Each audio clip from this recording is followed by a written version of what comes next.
Hey guys, so we are here to discuss everything in the Never After series.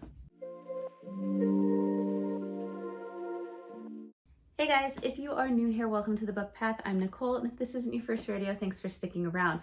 So for the month of May, I decided that I was going to be tackling the Never After series by Emily McIntire. I will link my May T.B.R down below if you want more information on that. But I decided, since I did the entire Never After series, I was going to review it in its own entirety in this video. So let's go ahead and get started. So first up in the Never After series is Hooked. This is book one. This, I will be honest, when this series had been presented to me on social media, when I had kind of heard about this book, I had assumed the entire series was a Peter Pan spicy retelling. My bad. Only the first book is the Peter Pan spicy retelling.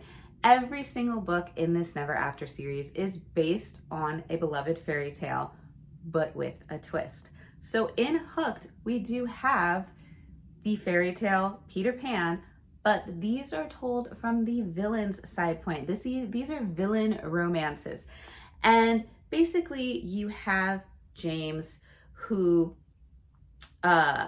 becomes an orphan. He goes to live with an abusive uncle. He is now an adult. He runs kind of a bar. He is part of kind of like this mafia world. They are in charge of selling substances known as pixie dust, of course, which I thought was clever. And James wants revenge on what happened to his parents and kind of the empire that was built by none other than Peter, who has become a sort of travel mogul in the airline industry. And Peter has two children. He has Michael, his youngest son, and he has his beloved daughter, Wendy. So Wendy is in her early 20s. She has lived her life trying to be the best daughter that she could. But she's getting a little edgy because her father's not around. Their family is kind of broken. Her mother has passed away. She has been left to kind of care for Michael, who I would say he's more introverted than extroverted, and she definitely pays attention to that. And like I said, she's been basically raising him. So Wendy is trying to live her life. She's even trying to work her own job, not depending on her father's, money to kind of do things within reason. And she ends up at the bar that James owns. James right away knows who she is and is developing a plan on how he can use her in his revenge schemes. And Wendy, no idea, believes herself to be falling in love. And so that is kind of where we get this. There are lots of tosses and turns in it. I ended up giving this one 5 stars. I really enjoyed it. I could see what all the hype was about in this. Definitely had spicy moments in there. It took a little bit to build to the spice, and then once the spice starts, it just boom, boom, boom, boom, boom, which is something that I kind of found in all of the Never After series. So it is almost like a slow burn, and then once that burn hits, woof, done. So but I really, really kind of enjoyed this. And Hook just has this whole kind of way with the words with Wendy. He says some very sly things, and I liked that. I liked that each character is given these backstories that really nobody is perfect, and it's just how they can find their own version of happiness in this world. So like I said, I gave this one 5 stars. I was like, ooh, we are good. We are off to a good start with this series.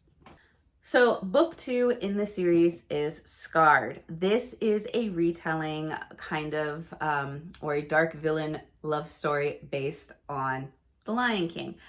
I was really curious on how they were going to do this because obviously Peter Pan has human characters. The Lion King is animal characters. So how are you going to take these animals, turn them into people while kind of doing the same story?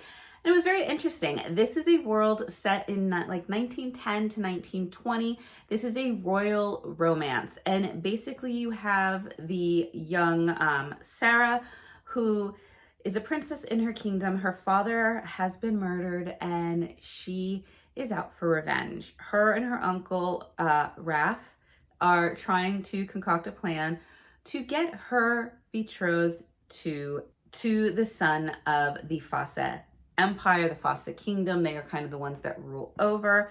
And she gets in, and her whole goal is to take the kingdom down. But what she is not prepared for is the second prince, known as the Scarred Prince, and that is Prince Tristan. And he is the Scarred Prince because he has some scars running across his face. His body is covered in tattoos in a time where you did not do that unless you were not on the legal side of things, I should say. And unbeknownst to her, the Scarred Prince has his own agenda for taking down his brother and the family as well. So it's kind of a enemies to maybe allies to lovers, or enemies to lovers to maybe allies, if you want to do that. But basically there is a lot of miscommunication. There is a lot of misunderstandings, a lot of, once again, trauma in the past, and a lot of spice when it gets to it. Once again, these are these slow burns to spicy books. Tristan also has his kind of world that he's created outside his brother's kingdom, where the kind of social rejects of society are basically saved by him. He takes care of it. And that is one of his little secrets that I will kind of give away, because they do play a part in the stories, and seeing sides to him that kind of opens Sarah's eyes a little bit to being like, not everything is what it seems. But like I said, there are mysteries in it because each one is trying to figure out the other's secrets, as well as being thrown into this kingdom that neither one of them really likes. So I ended up giving this one 4 stars. It was good. I think for me, the writing style kind of threw me out of the time setting. For whatever reason, I knew it was 1910 to 1920 because they referenced automobiles. But other than that, they rarely reference electricity. When they talk about dresses, it's dresses or gowns. Then she dresses in pants when Sarah is kind of trying to sneak around. So for me, it felt like this could have been something like in a much earlier time frame, like Dark Ages, Middle Ages. Like it felt like it could have happened then, until they reference cars or electricity. And even when they say electricity, I think of fantasy worlds where they have some form of electricity as well. So I kept kind of getting out of the timeline of this, and that kind of made me envision a different kind of world than what was being written. Like, if it makes sense, like it was the same world, it's just in my mind, it was like a fantasy Middle Ages type world that happened to have cars. I know it sounds nuts. That is what my mind did. So I kept trying to kind of have to fight and put myself back into, no, this is a little bit more modern. There were a few kind of scenes that I just wanted a little bit more from. The way that the misunderstandings kind of happened and were resolved, I kind of felt a little bit of an absence of tension in there. So that's why I ended up giving this one 4 stars. It was still really good. I was, surprised at what happened. I love what I'm seeing in this story of these little, if you know these fairy tales, if you have seen the Disney movies, you will pick up on character names, on different events from these movies being portrayed so differently, where it's just really interesting to see it kind of become its own thing. So really, I did still enjoy it, but it was just left me a little wanting. So we ended up giving this one 4 stars. So next up, we have Wretched. This is the Wizard of Oz story. This is once again a sort of mafia underworld story with Evelina Westerly as our main character. Yeah, she is our alphabet in this. And basically, you find out that she is the youngest of three sisters. Her oldest sister, Nessa, has disappeared. They assume that she has passed away. She had fallen off a boat. And Evelyn, or Evie, always suspected her second eldest sister, Dorothy, as the culprit behind it. Her and Dorothy are at severe odds. And right away in the beginning of this book, when Evie catches Dorothy wearing Nessa's shoes at the funeral, I think it is, or the memorial for their sister, she loses it. So it was very like, that was a scene that right off the bat, if you know the story of The Wizard of Oz, you are going to recognize that immediately. But basically, what their father was kind of in the criminal world, he got arrested. He was doing time in jail. And while that was going on, Nessa had stepped up to kind of take over this empire and make it the empire that it kind of was becoming.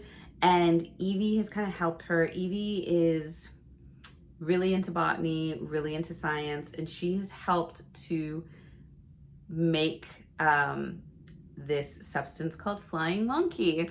I'm loving these little substance names. I think they're funny when they're playing with, you know, the fairy tale. And obviously this is a compound made from poppies. So like I said, we are loving these little tidbits.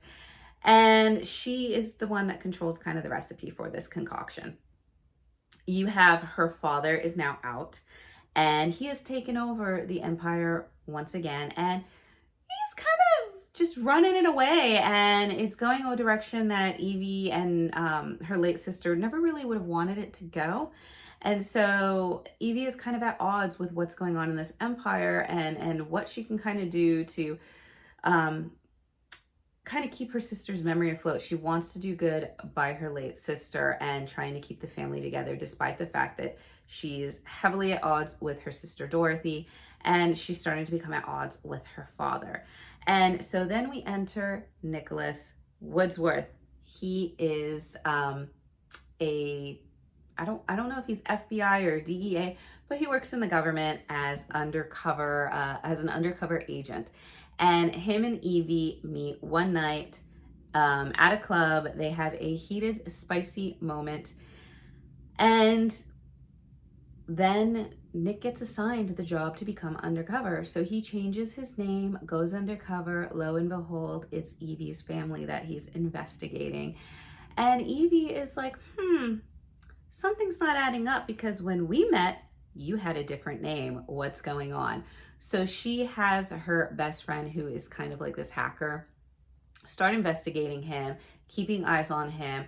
All the while, the two of them are really that enemies to lovers. They are butting heads throughout the entire thing, while still like starting to develop feelings for each other. So it's obviously going to be at odds with him having to take down this family, because Nick's goal is to find the person who is creating this substance, and he does not know that it is Evie. So you have all these gears kind of in play. I actually ended up giving this one 3 stars. The reason being for me is while the storyline was good, the relationship between Evie and Nick kind of started not feeling so great for me. While they have the enemies to lovers trope, it comes off as starting to be like, I wanted their relationship. Okay, you have the enemies. I want enemies to understanding to lovers to kind of happen that way, that build up. And this one just was enemies to sort of like enemies with benefits thing. And then all of a sudden they were lovers, it felt like. So it felt to me, the way things were unraveling, like if Evie was my friend or if Nick was my friend, I'd be like, this is one toxic thing that's going on with you guys. Because they have like a few moments where they have shared interest, but the emotional kind of support that the other characters have found in the previous books, I didn't feel was there as strongly in this one. So it just really gave off the I hate you, but I think you're hot and I kind of want you and now I'm in love with you. But like, it was like, okay, how when you guys are literally like foaming at the mouth to almost kill each other?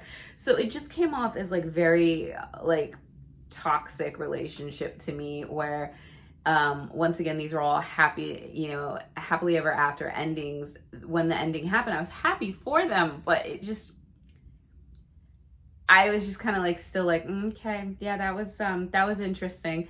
So it was still good. It pulled me in, but it was just their relationship dynamic wasn't the hugest fan of the way that that went. So I ended up giving this one 3 stars.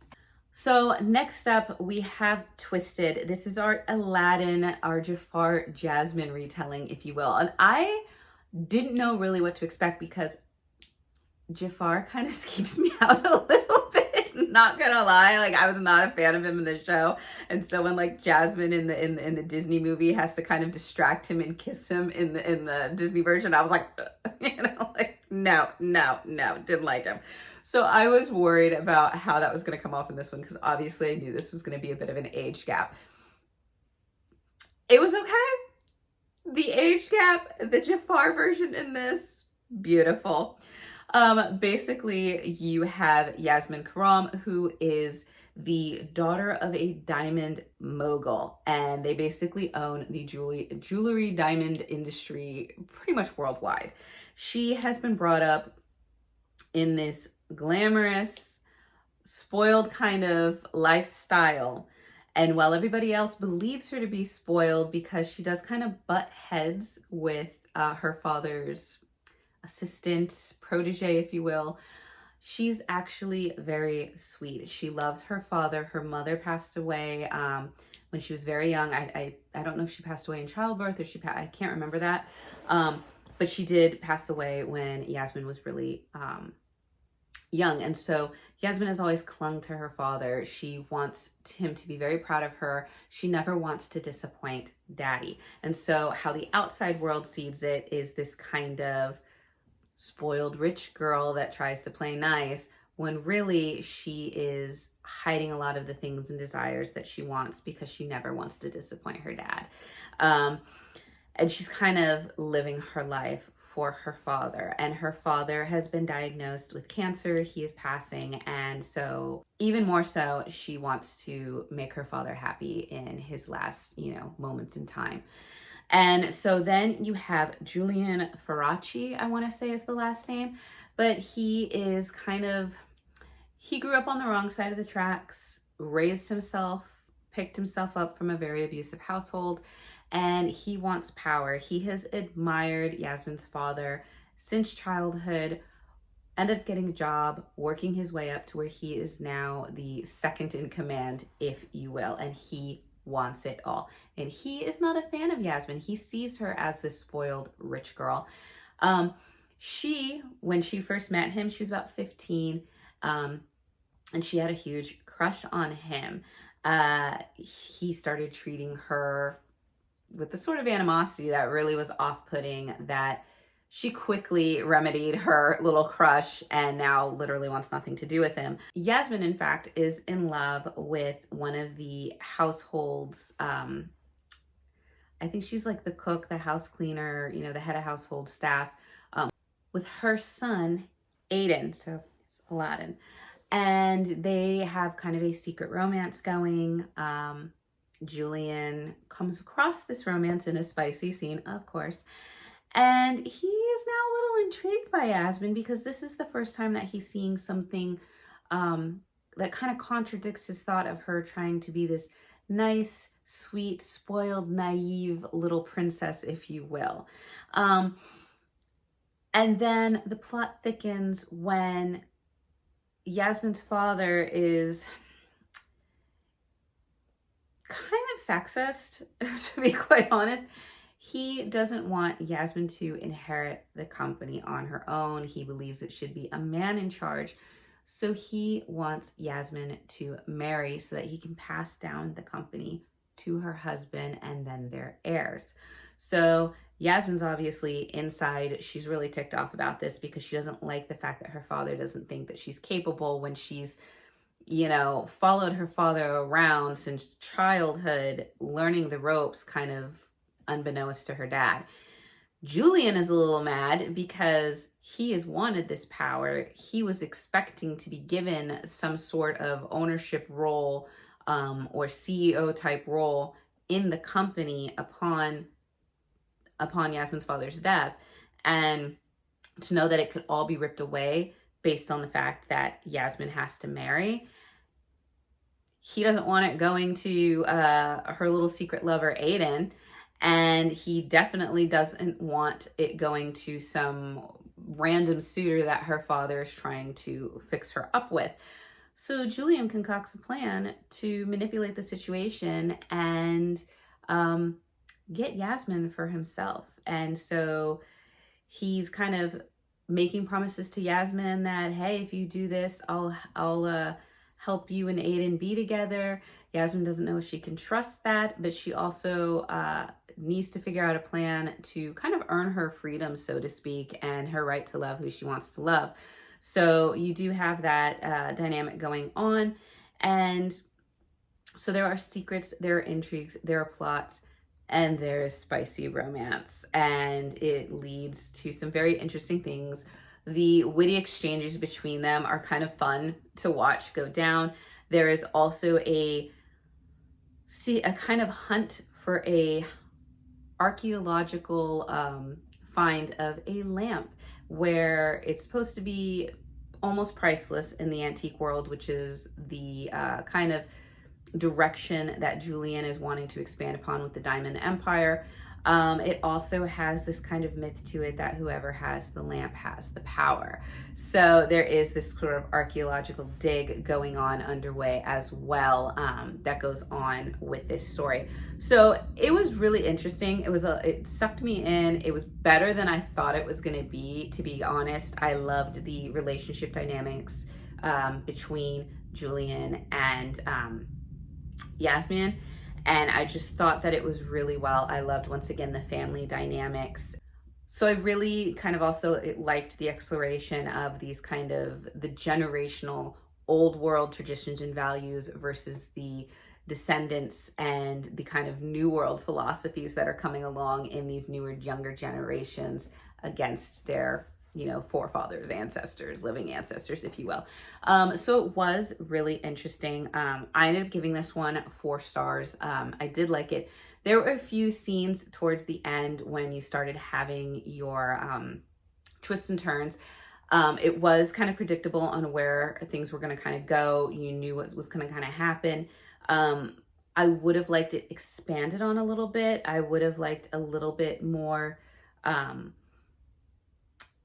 kind of the surprise and the tension that surprise created. It just seemed that things were wrapped up a little quicker in this. So that's kind of why I ended up giving the 4 stars. I wanted just a little bit more out of that aspect of it. So next up, we have probably what was going to be my most controversial book for myself, and that is Crossed. This is the Hunchback of Notre Dame kind of retelling. This was going to be a hard one. I love The Hunchback of Notre Dame. It's one of my favorite classical books. It is also one of my favorite Disneys. I love Quasimodo. I think he is just absolutely sweet. However, the fact that this was going to be the villain romance, obviously I did not like the villain in Hunchback. I think he's horrible.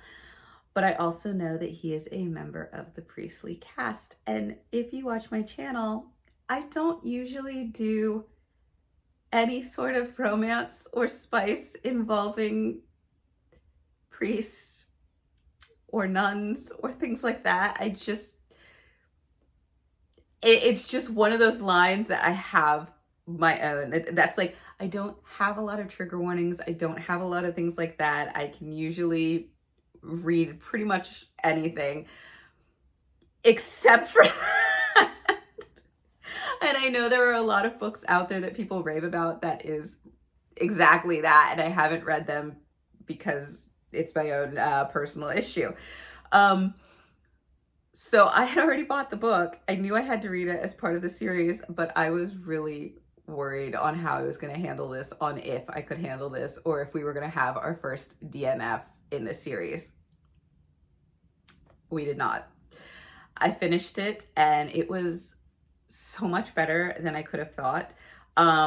You have Father Cade Frederick, who he is a young, I want to say late 20s, very good looking priest. He grew up in France.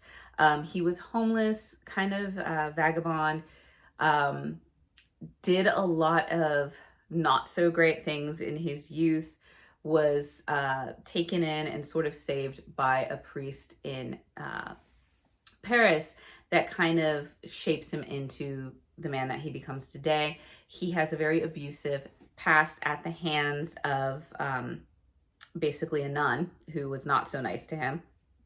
And he's become this priest. He is now in the States, in the town of Festival, and he is kind of sent there to reform it, if you will. And it is there that he comes across Amaya Paquette, and I think I pronounced that right, Paquette.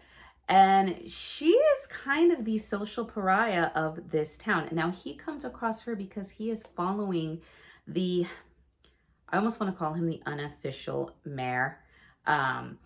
So he kind of is following around this sort of, like I said, unofficial mayor, Parker, who he is not a nice guy, and Cade kind of knows this. And what people don't understand about Father Cade is he has a very dark secret, and that is that if he senses evil in you and that you cannot be redeemed from it, he takes you out, basically. So that aspect kind of made it a little bit easier for me to read this, I'm not gonna lie. That aspect of kind of made it, I could separate the religious aspect from him to the character of him. And I think that that really did help me going forward in this, as well as like some of the church things. I will say I did skim when they started doing some of the hymns and prayers. I did kind of skim those because I was like, I don't want to be reading that in a spicy book right now. I'm like, I can't, I'm sorry, but that was a me thing. But when he follows Parker, he follows him to a strip club known as the church, which I found that very ironic. And you have Father Cade in disguise watching Parker when he comes across the stripper Esmeralda, who is Amaya. And Amaya's story really hit home for me. Like I said, she is kind of the social pariah because her mother would always kind of travel around, was very bad in relationships, and when a relationship would sour, she would pack up the kids and they'd move somewhere else.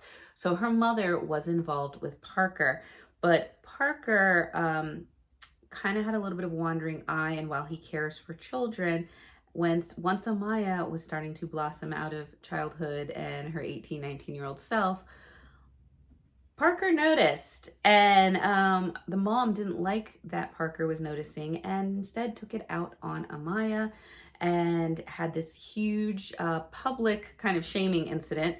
And then her mom disappears, leaving Amaya at 19 to raise her 6-year-old brother, who happens to be on the spectrum. He is verbal. He is a sweetheart, and it is absolutely awful, the things that happen to him. His name is Quentin. He is the Quasimodo of the story, and while I understand the reasoning for him kind of taking on that role and how that was written, it hit home for me. I don't talk about this much, especially on this channel. I like my kids to kind of have their privacy and freedom, but my oldest child is on the spectrum and he is nonverbal. So I could see the differences between my son and with Quentin, but I could also see the similarities of being on the autism spectrum and the hardships that it is, not only to watch a child go through that and try to thrive and try to be accepted in the community, but also as a parent or caregiver for the child, trying to make those safe spaces and protect them and give them happiness, all the while like being scared out of your mind for how you're going to do it, and the cost of therapies and things like that. So it really hit home. And when I saw how Quentin was treated in this town, partially because of the autism and partially because of him being the brother to Amaya and the son of their mother, just the kind of pariah he's treated as was just heartbreaking, made me very upset, made me very angry. I wanted to jump into the book and punch a few of the characters, which I'm assuming that's exactly what, the author wanted you to feel. So well done on that. But it did definitely hit home a little bit. And I do try when I'm reading fantasy books, as much as I like reading characters that have diversity and that have obstacles and illnesses and things that they try to get over, the autism spectrum is one that it hits a little close to home for me. So I do tend to kind of stay away from it.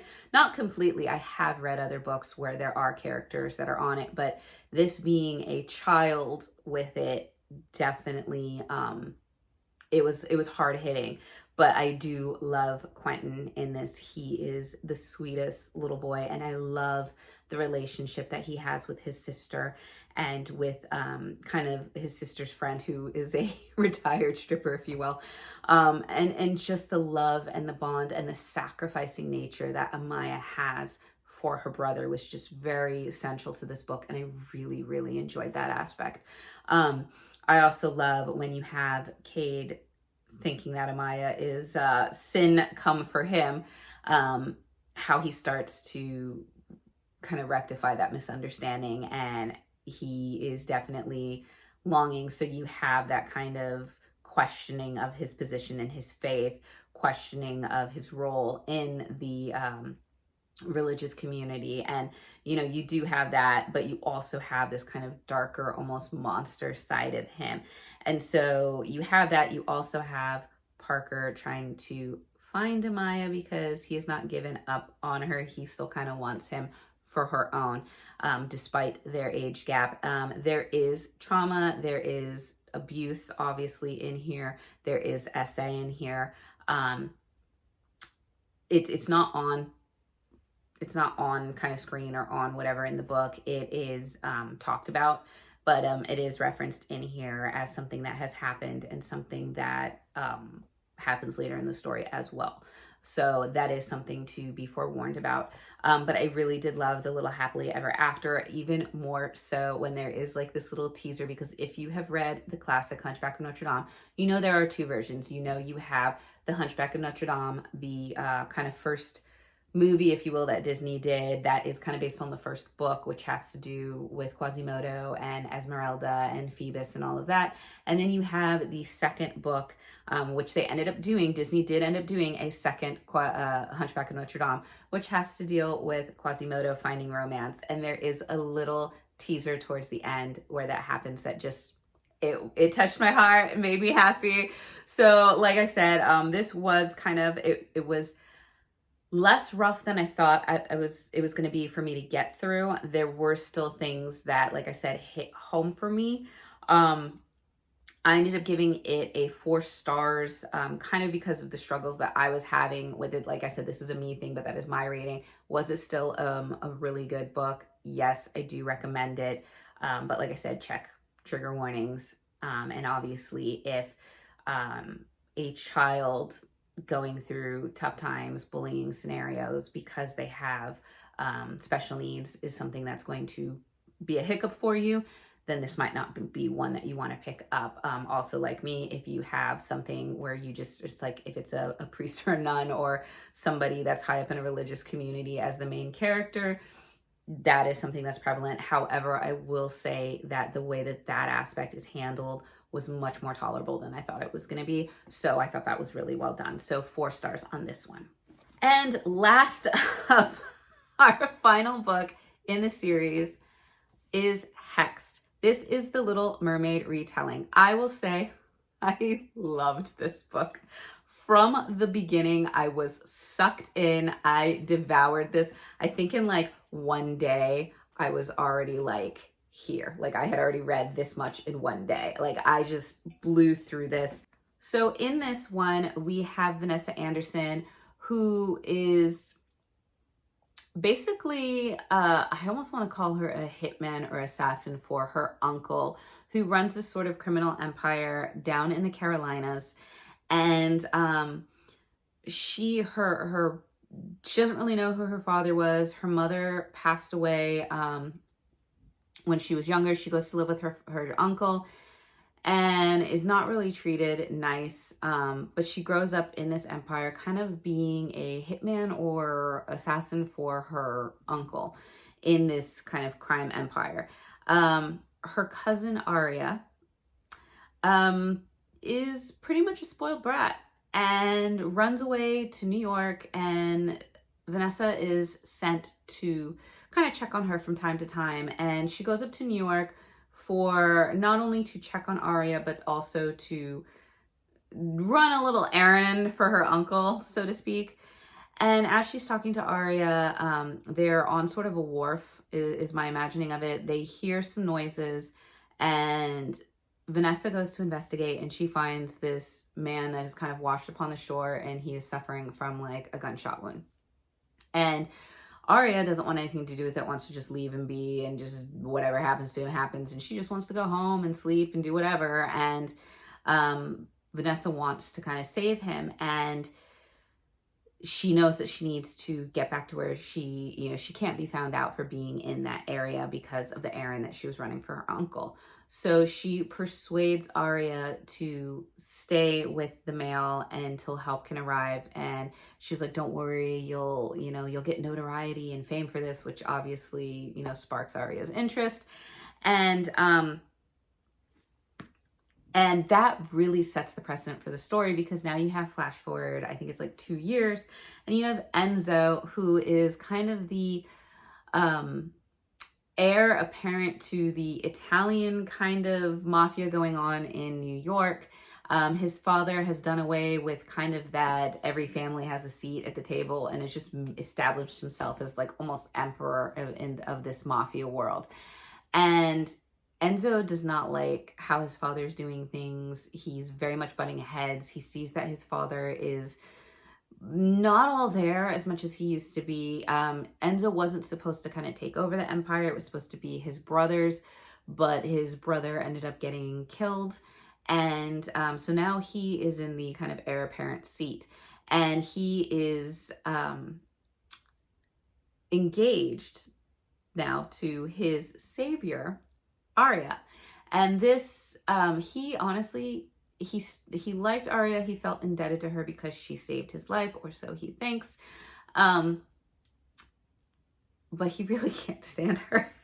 He's kind of annoyed by her, but he's marrying her because his father, who once again is the head of the criminal empire in New York, makes a deal with Aria's father, who's kind of the head of the criminal empire in the Carolinas, and they're trying to become this much bigger power at play, if you will. So Enzo is going down with Aria to the Carolinas to kind of celebrate their engagement. Aria has to do some kind of reconciliation with her father, and her father wants to throw their engagement party and kind of bring Enzo on board and maybe start some construction projects with Enzo's family in their area, kind of branching the two families together.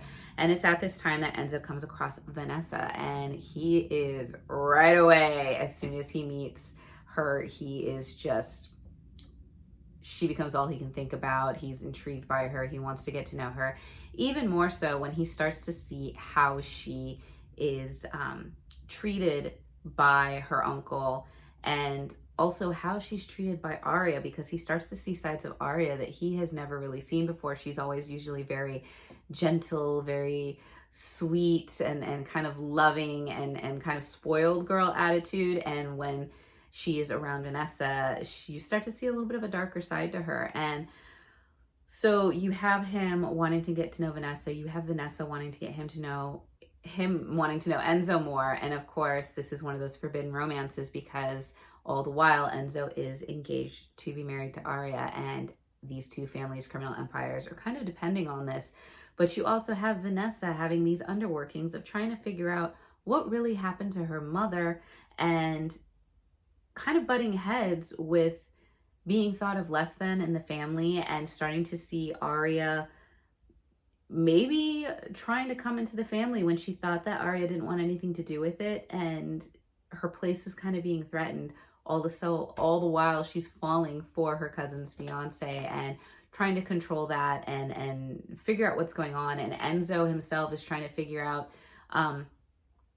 not only his feelings for Vanessa that are growing, but his lack of feelings for Arya, and how can he possibly get out of this? Can he get out of this?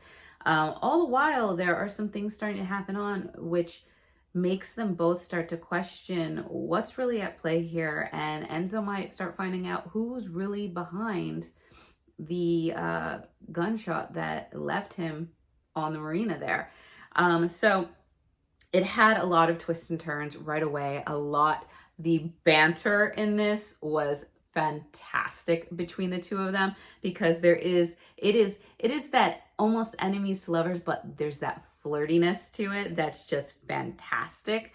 So it's really fun to kind of watch and see that, and the tension within the relationship of Enzo and Vanessa is just fantastic. I love these two together. I love them. I was rooting for them so much. There was one twist that you suspected, and when it happened, the way that it goes down, it was gut-wrenching for me, for Vanessa. And then what quickly happens afterwards, because it just starts going after that one plot-wise, it just was done so well. It was done so well. So I ended up giving this one 5 stars as well. Absolutely loved it. So for my rating, I read these all in the order, 1, 2, 3, in this as they appear in the series. But if I were to say my favorites in the series and go off of rating them, my favorite to least favorite, Hext is going to be number 1 for me. I loved this so much. I loved the way it was written, everything that was done in it, all the little tidbits of the Little Mermaid that was going on in here was fantastic. It was everything it needed to be and more. So definitely this one was number 1. After that one, I would probably pick Hooked as my second best. I just really liked this one. I thought it was well done. Once again, I thought the little tidbits were good. The relationship dynamics were good. So I would say this was second best. Then I would say Twisted would probably be right there in the middle. This would be my third favorite, because I was surprised by the kind of Jafar Jasmine reinterpretation, and I did like this. Also, it had a little bit of a treasure hunt, which I'm always a sucker for. So we are going to go ahead and put this one as my third favorite. Then I'm going to pick Crossed. Crossed was good. Obviously, it had my own little personal hiccups with it, but I thought it was really well done. There were a few things that I was hung up on, but I did like it. So that is next. Second to last, we have Scarred. And this was just because I wanted a little bit more in the relationships. The timing descriptions, like I said, I kept having different worlds appear in my head for this one. It wasn't so. I would say the settings was kind of throwing me off as to how this book came across and what type of world this came across as. So, but it was still good. I will say I love the Scarred Prince in this. I do love Tristan in this. He was great. But that would be the next one. And in last place, I would put Wretched.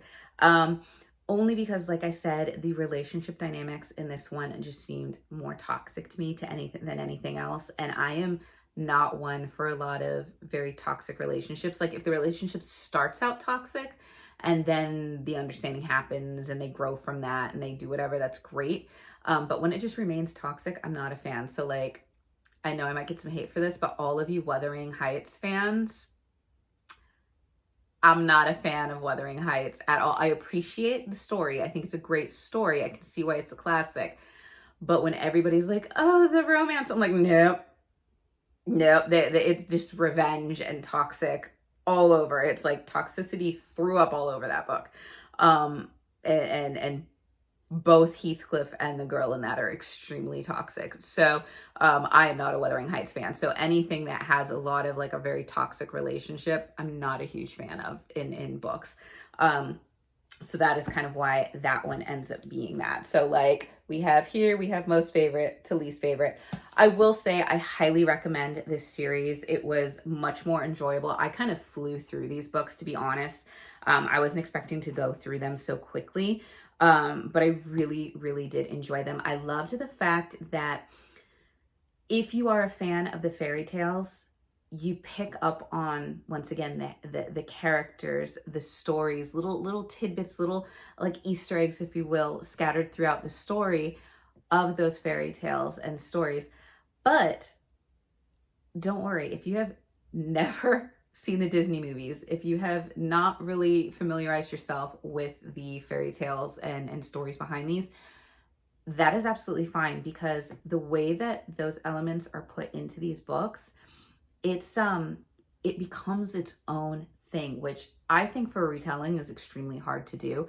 And Emily McIntire does it beautifully, so well. Each of these stories are their own worlds, their own things, with, like I said, that sprinkling of Easter eggs in it for those who have come to love the stories.